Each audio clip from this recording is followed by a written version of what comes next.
Friends எல்லோருக்கும் வணக்கம். இப்போ பாருங்க, நான் கீரை வியாபாரத்துக்கு வந்தாச்சு. கட்டாங்கொட்டை கீரை வியாபாரம் சோளக்கருது வந்திருக்கேன். சோளக்கருது போனேன்.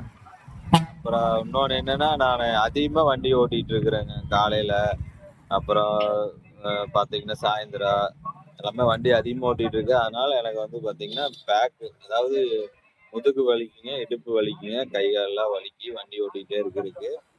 அப்புறம் எங்கள் வீட்டில் சொன்னேன், சரிங்க அதுக்கு ஒரு சத்து மாவு ரெடி பண்ணலாம் அப்படின்னாங்க.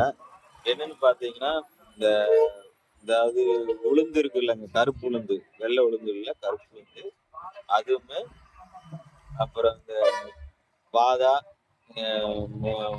முந்திரி இதெல்லாம் போட்டு அரைச்சி ஒரு கூழு மாதிரி காலையில காய்ச்சி கொடுத்தாங்க. ஒரு வாரம் தான் சாப்பிட்டேன்.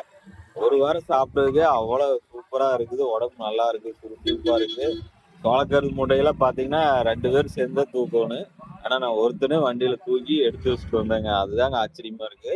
அதனால அது எப்படின்னு இன்னொரு நாளைக்கு வீடியோ போடுறேன். நீங்களும் உளுந்து, பாதாம், முந்திரி இந்த 3யும் அரைச்சு கூழ் மாதிரி கரும்பு சக்கரை சேர்த்தீங்க குடிச்சிங்கன்னா ரொம்ப உடம்புக்கு நல்லது. கண்டிப்பா அது ரெசிபி நாங்கள் ஒரு நாளைக்கு போட்டுருங்க.